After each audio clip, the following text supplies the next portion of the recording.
In this discussion as we move on. Awesome, awesome. So what you are trying to say is that it's not that they are living in poverty. No, they are living in poverty, but they are not that they are poor. They are not poor. No, because I was living in poverty because from I was living in the Zongo area. That area was a poor area because of the system and everything. We were living in poverty, but I was going to school. So after my school, I'm no more living in poverty. The Ghanaian youth were living with their parents and in that poverty, poor situation, not from the statistical point of view. They don't have so much money compared to maybe the Dutch having 2,000 euros a month. They have, the parents have 1,300 euros. The children are still going to school. At the age of 25, they are not going to be poor.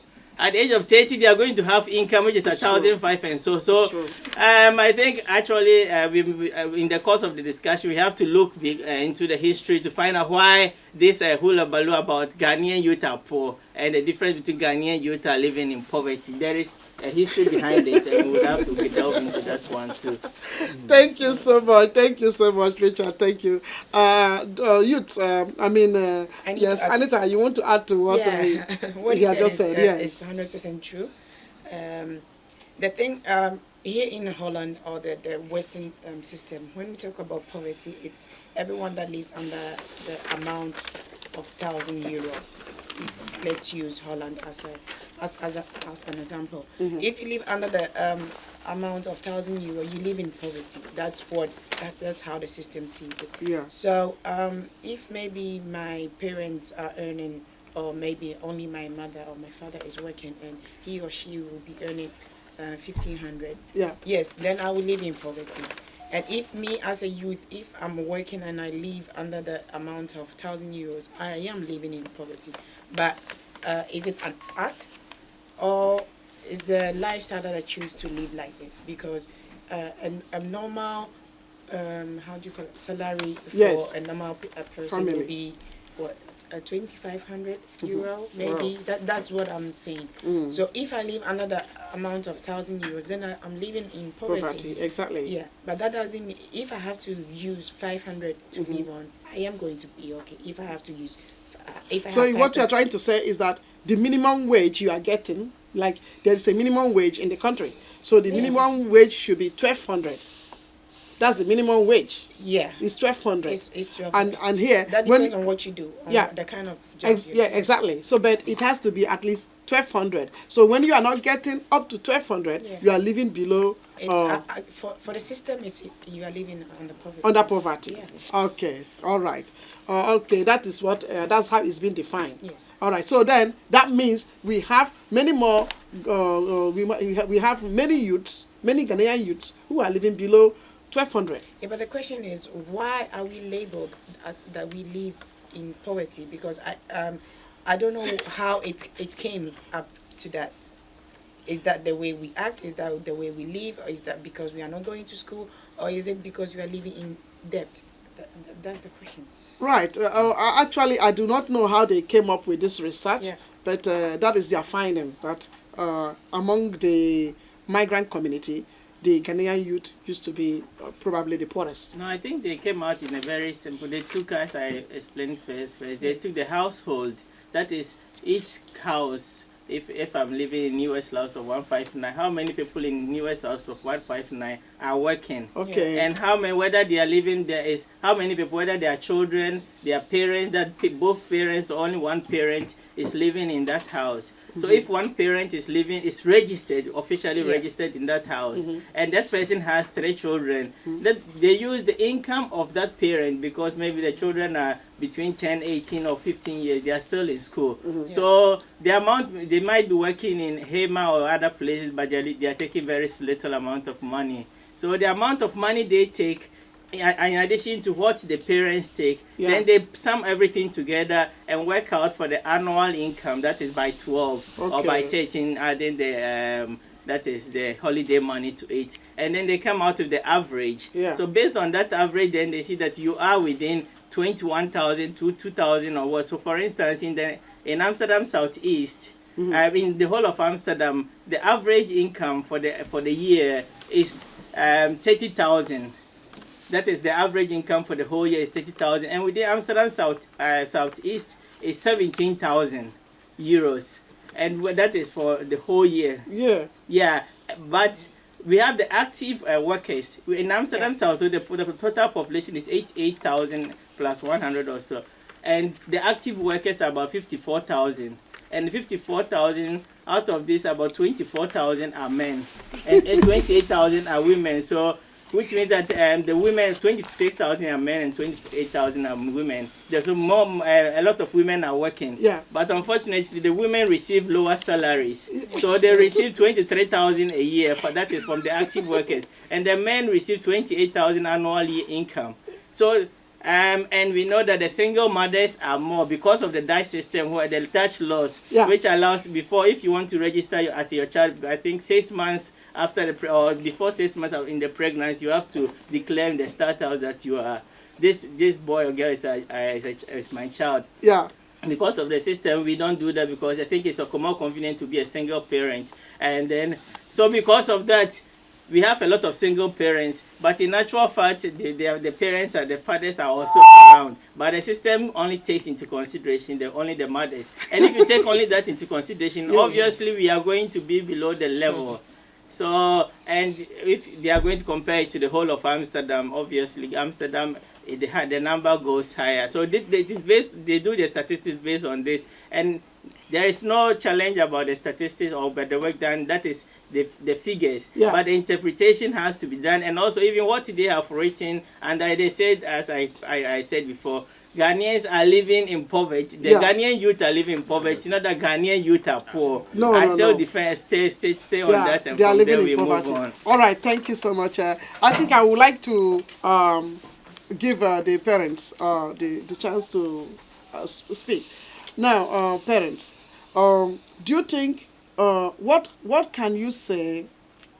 Have you noticed any difference in the way you raised your kids or Ghanaian kids are being raised in comparison with other parents from Cape Verde or from Suriname or any other of these countries?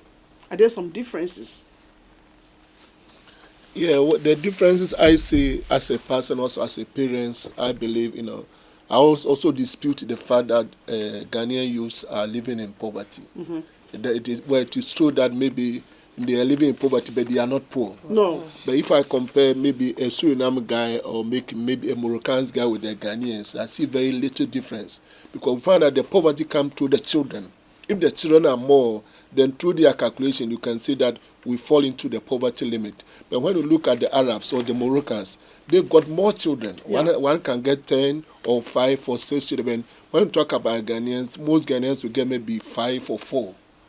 You see, even though in every case there's an exception. Mm-hmm. And then my point is that I believe that in poverty really generate from the parents, then trickle down to the children. Yes, exactly. You see, because if a child is living in poverty, it affects his connection between how he's going to perform in school. Exactly. If a child is living in poverty, he can't perform well in school. Yeah. Maybe he can't go to school, maybe trips or maybe swimming and other things. Yeah. And all these things will affect him, and therefore also affect him for him coming out of the poverty when he grows up. Yeah.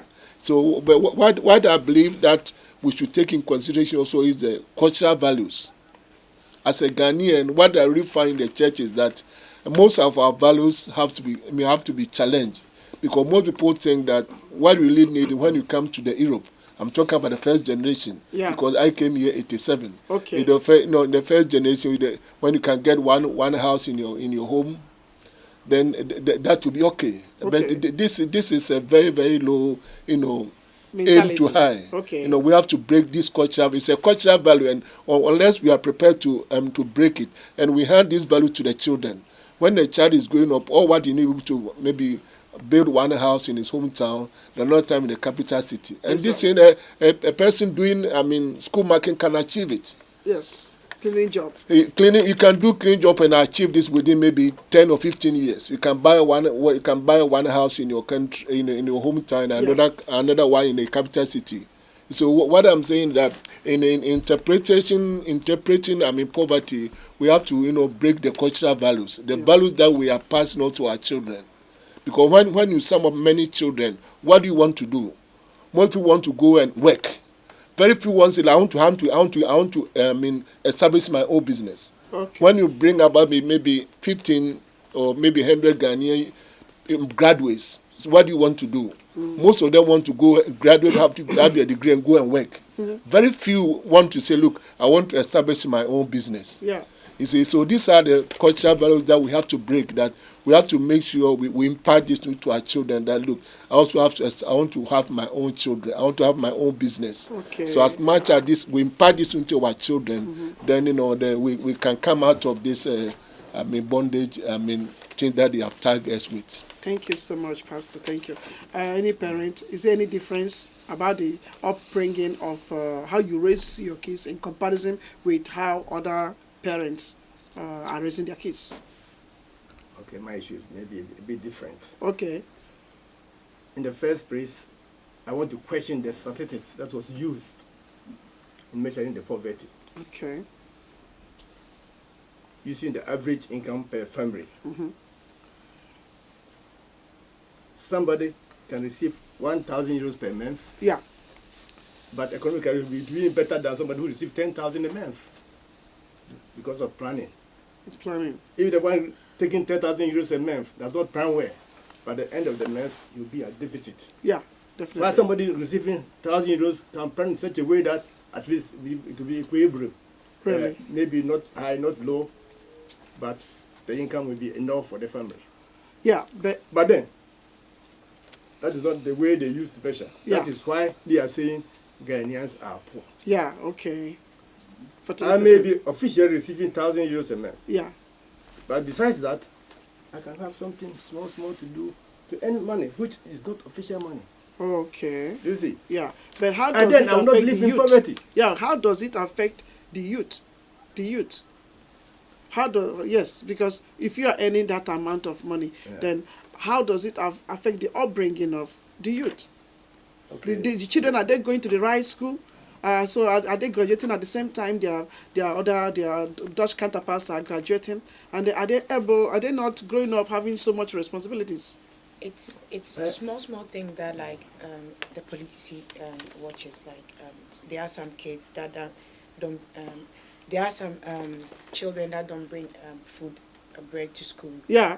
Or they can't participate in excursions. Yes. And all those. So they take those little things. Yeah. But those things are very important because they are very good for the upbringing of the child. Yes. Yes. And sometimes this may depend upon the understanding of the parents. That too. Some parents are, I was going to say, a bit ignorant about education. Yes, exactly. They don't value it. Yeah. And so they don't push their children to go forward. Okay. Most of the time, they will call parent-teacher association. They Parents don't will go. not attend. Yes. Mm-hmm. Come to listen to the results of your children. They don't attend. The language may be a barrier. But then, they can even ask somebody who can interpret to them to go with, so that they can understand and know the situation of their parents at school. All these things go against the children. Okay. If the parents are not able to do it. Yeah. Some may not have the money to support them, but others have the money, but they don't find it necessary to do it. So then, because they don't understand. Okay, so then that has to do with integration problem. So is it that the Ghanaian parents are not well integrated into the society? If you are poor in education, you are poor for the society. Yeah. And if you don't have money, Yeah, there is always a way to help your son or daughter here in the Dutch system. There's always something. You can always ask for help. Is there anything you have to say, Kwesi? As they are saying, but I think here most of the teachers too speak English. So if you are a father or a parent and you can't even, because of the language, you can't go for your child PT or something like that. Later you can see them privately and they will definitely explain it in English to you. Yeah. So I don't see that as a problem for a parent to, dodge your child's education or something like that. Okay. So are there some certain things you as youth have noticed? Are there some of the challenges you think you've been through because of this the inability to be taken good care of by your parents? Well, Compared to the other youths from, well balanced families. What are some of the challenges you may have encountered? Well, Did you or not?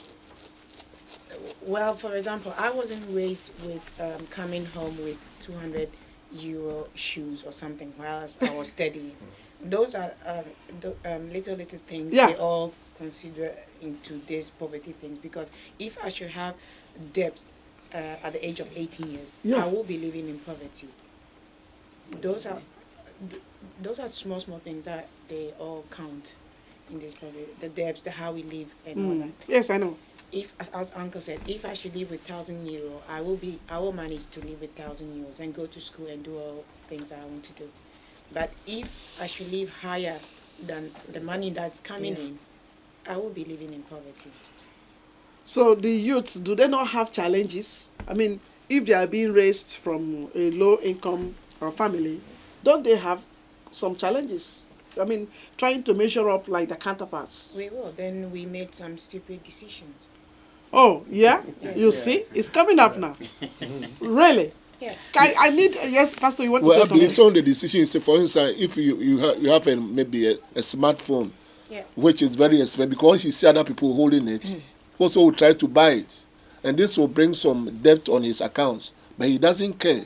He see another person wearing a very smart shoe, Yeah. even though it may be expensive, but he will still go and buy it. These are the challenges the youth are facing. Yes. And I believe that we as parents should challenge them to overcome these challenges, because they should not carry our burden. We came here, we think, well, if I can build one house in my home, it's okay. And with this perception, you can do very high, very, very little, because any menial job, you can do it. Within 15 to 10 years, you can build that house. But we have to aim high. So for me, my point is that we should make sure that our children aim high. Exactly. If they aim high, then they can challenge the Dutch and the other people. But if they take the way we think, after all, what I need to build 1 or 2 homes in my country, that's all. And with this aim, you can't do very much. Now, let me ask the youths. Do you think that your generation, they are aiming high? Because I think, look, we have a fourth sector here, like a young lady that have already grown to have a foundation. And then this is a research fellow who have read to this level. I believe that if Richard will pick up a job now from his qualification, he's going to earn very, very, very. And the same thing with Kwesi. But do you have other youths who are going through, who do not have very high ambition? I think I have to because Pastor keeps talking about them having the mentality of their parents, doing school marking, cleaning job. I think actually before I can jump into the discussion fully, I have to still let roll the some of the data and some of the things because I think everything is based on these statistics and this data. Okay. In 1983, when actually in the early 1980s, when the Dutch government saw that immigrants were not going back to their home countries as they thought, then we had to plan something for them. Then they brought about, I think, then the Dutch Parliament passed the law called Minority Policy of 1983, and that policy stated clearly that the Dutch government considered some ethnic groups as socially disadvantaged, and if you are socioeconomically disadvantaged, then the Dutch government had to come in to help. And at that time, countries like Suriname, Morocco, and Antille and Turkish, they were considered as minority policy, as part of the ethnic minority groups. Yeah. And if you are so you have some benefits, some incentives, so to help you, because they measure it according to the Dutch citizens, their standard of living. Fortunately for the Ghanaians in 2000, because of our parents' income, they also consider Ghana was added into this was joined this ethnic minority groups, and as such we have this possibility of taking part in the government's incentive, because the Chinese have tried so many times to get into this group, but that government has not given them the opportunity yet. Yeah, because if you are in, you have some incentive. So since 2000, Ghana has been an ethnic minority group in the Netherlands. Yeah. Unfortunately, Ghanaians have not benefited so much from it. They have not gotten the advantages and those incentives. I think you see the Surinamese and others, they have a lot of incentives. Ghanaians have not tapped those resources. And all of a sudden, this statistics came out. Ghanaians are 48% poor, living in poverty. So it became, that was the hook. Now the place where they could use, or the thing that they could use as a means to get what they actually deserve, or as an ethnic minority group. Because this statistics was in 2012. In 2013, they saw that 40% of Nigerians are living in poverty and 35% of Ghanaians are living in poverty. So the number reduced, but the Nigerians cannot go and compete for certain things, or they cannot say so much about, because they are not ethnic minority groups. So Ghanaians are ethnic minority groups. Then they went and they applied for the grant, 200,000 euros, which was given to help Ghanaians come out of this, because they took 0 to 17 years. We have to be clear on that. The 48% is not those from 25, it's 0 to 17 years. That is where the measure is. 0 to 17 years, that was 48% for, because they see from 17 you are getting into 18. So how are you going to break from that, your household? Because from 18 you can be on your own. And if you are on your own, how are you going to live? So they applied for the grant, and the grant is to help them, the youth, that is those between 0 to 17, to do things for them which will help them to come up. Because if you are living in poverty, if your parents are poor, the possibility of being poor is also high. That is it is just a correlation, is just that it's clear. So they gave the money to help to do programs, activities which will help the children, actually the children, to be more at an advantageous position than the Dutch themselves. So that is the whole issue. And Ghanaians, any Ghanaian project, if it goes for the ethnic minorities, is going to get something out. The person is going to, because Ghanaians are part of the ethnic minority group.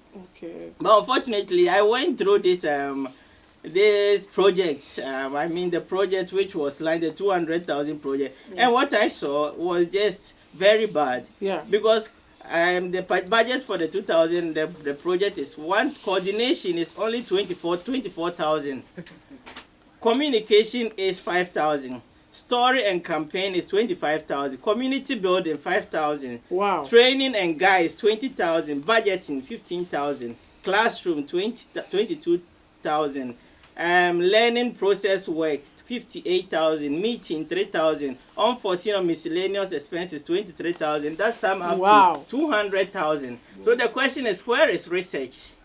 Because you have to go to the youth to ask them, to deal with them, to find out why are they living, and how can they come out of those poor? Because one girl told me through my research, as I told her, I'm doing the second generation. This is awesome. And they told me it's not about your parents being educated or not. It's about how your parents bring you up. Because she has already a master's at 25 years. And I said, maybe it's because your parents were educated. They said, no, my parents did not know Dutch. They didn't speak Dutch. But it's because of the way they brought me up. So why is it that this budget there's no place for research? There's no place to find out what is happening within the youth. What is happening among the poor parents? How can they help them? But these things, and this is the first project. It could have been in phases, because of the 200,000. Some part of it could have gone into research. Then it is going to be in phase. After this 200,000, then you can account for the next 2 years, maybe, because this project ends next year.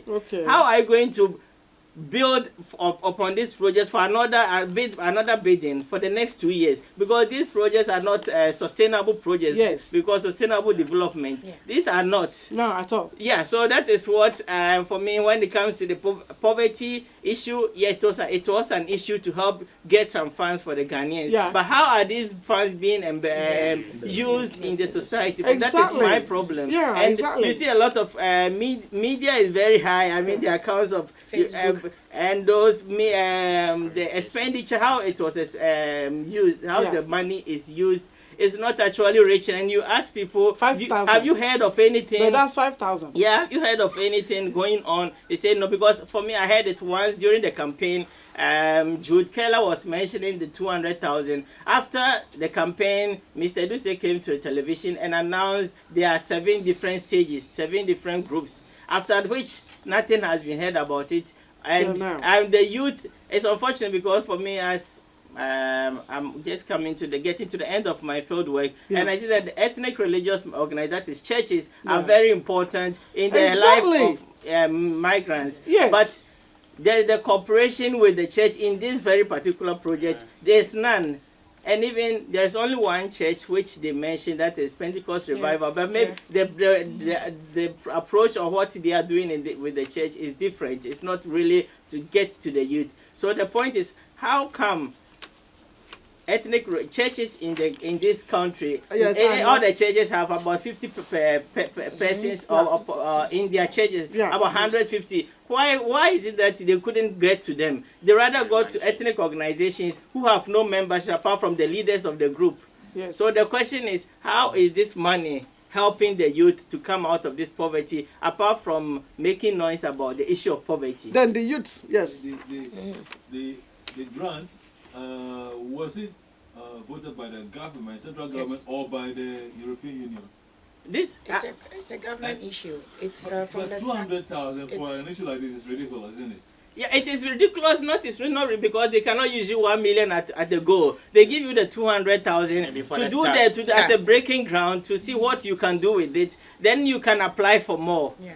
But if the 200,000 with these issues that they have raised here, communication and others, these things are going to end in 2015. And how do you go? And that's because if you have because I think we are in Holland, and fortunately the Dutch system is very good. The Dutch, they are very good in research. Unfortunately, of late with the politics, they do little of the research in migrant areas, because before they came out with the minority policy, they actually took academicians to do research to find out what was wrong and how they could go about it. Yes. Then they established minority policy. And once the money came, the first thing is to find out to do actual research, to go on the ground, to talk with the people, and not, I don't mean journalistic research, but actual research, sociological research, to get into the point, an objective one, not trying to maybe to play games, but to get to the point. Then you come out with your findings. Exactly. From there, you can build on the 200,000, you can get to 500, and you can get to 1 million. Yeah. I think you are a good partner in this thing, and I'm going to take your one because you know what you're talking about. Thank you so much, Richard, for all of those findings. Thank you so much. Thank you. Let's applaud him. Yes. So somebody out there listening to this broadcast, please give us a call on 023-337-4160.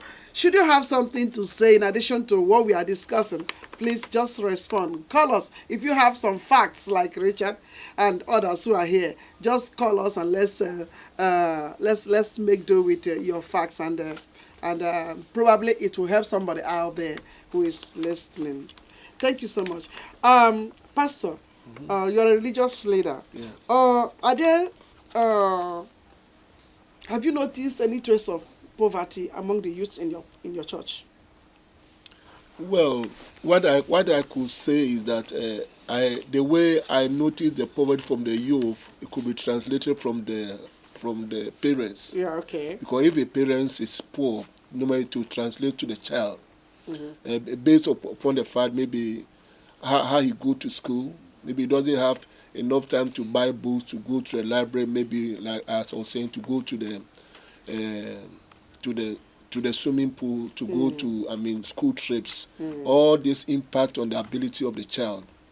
And therefore I believe that for us to bring our children out of poverty, I believe first of all, as first generation, we have to aim high, and we have to translate this into the children, and also we have to make sure that we have to sacrifice for our children, because they are our future. And therefore, the more sacrifice we can give to the children, the more we can give them, what they need. But sometimes we have to, not not buying something than buying for our children. And therefore, for instance, we should make sure our children have got maybe enough, maybe computer, or the things that they need to study. And we have to make sure when they come to the house, we have to make sure we encourage them. Because one of the most important is encouragement. If we can encourage our children, then they can learn. They can go to a library. They can come from their children, not join their children to go to the nice clubs and doing those things which are antisocial, but they can come home and learn. Of course, sometimes I notice poverty among our youths. But what I tell my parents, we have to encourage our children. We have to make sure they are our future, and therefore, the more that they can learn, the more that they can take over the mantle, so that they won't do the school marking as we came here to do. Because they are believing, that the migrant youth are being compelled to be remitting money to Africa, and then to us as religious leaders, that we are telling them to pay 1/10. We are telling them the thing there. And then meanwhile, they don't have money to buy their phones, and they buy other things that other youths are using, and we are compelling them to give offerings when they come to church. Things like that, we don't need to be doing that. Well, I believe that is a false impression. Somebody may not pay what you are saying, like the 1/10, but use that money to smoke. Use that money to buy drinks.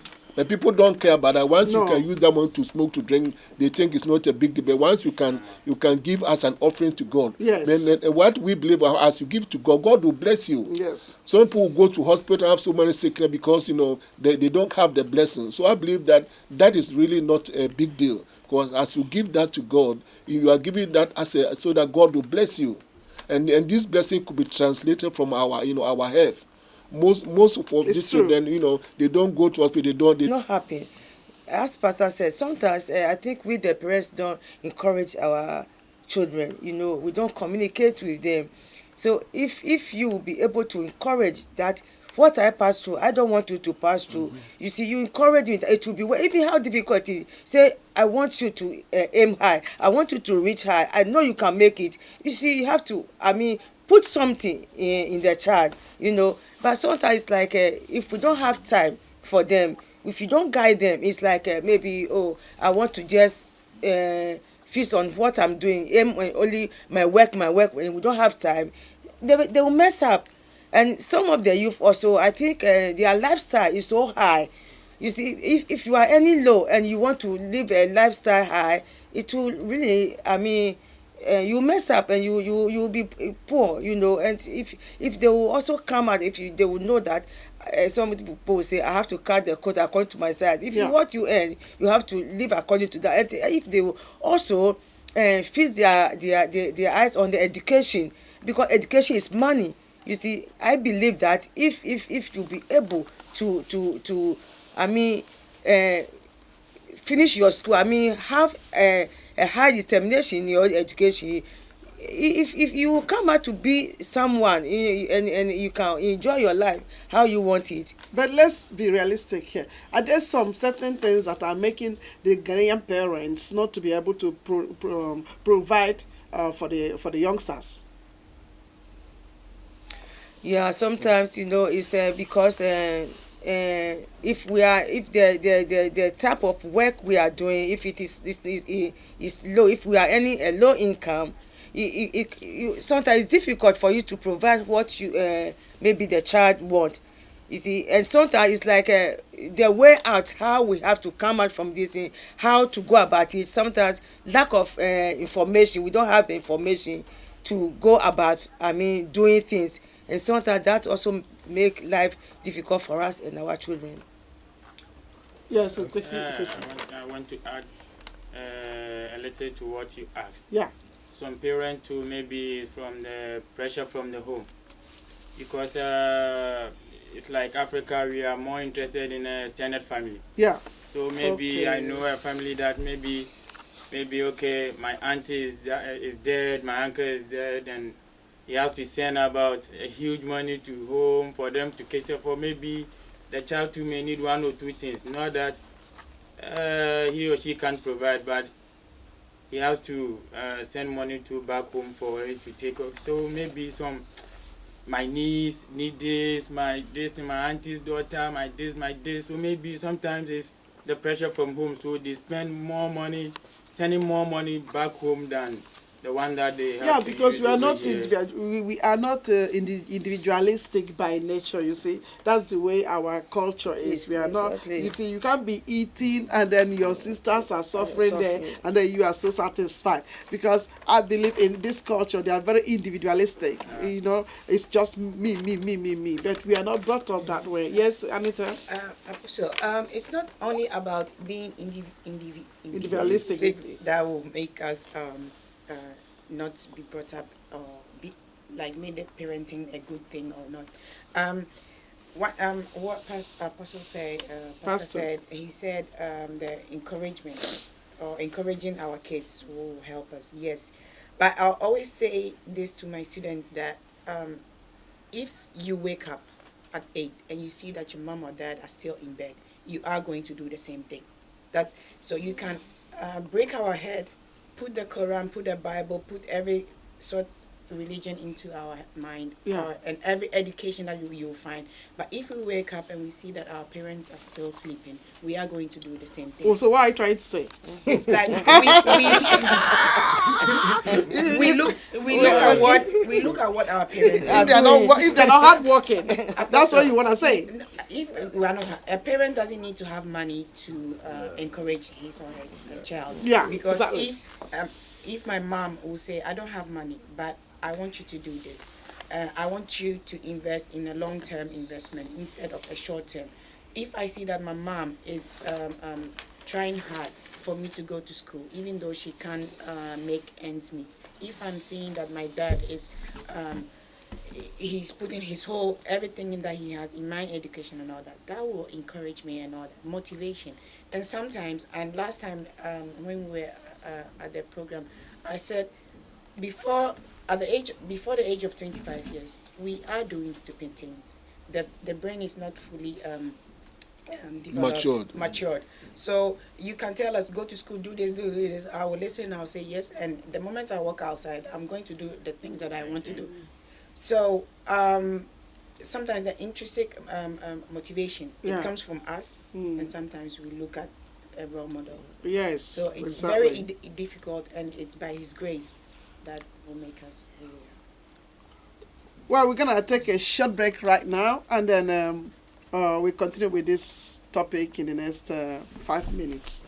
So, but if you're out there listening to this show, remember it's coming live from Majesty Christian Television Network, discussing the issue of poverty among the Ghanaian youths.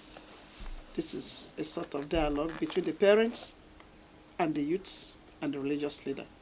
So give us a call on 020-33-74-160 and tell us your view. Thank you.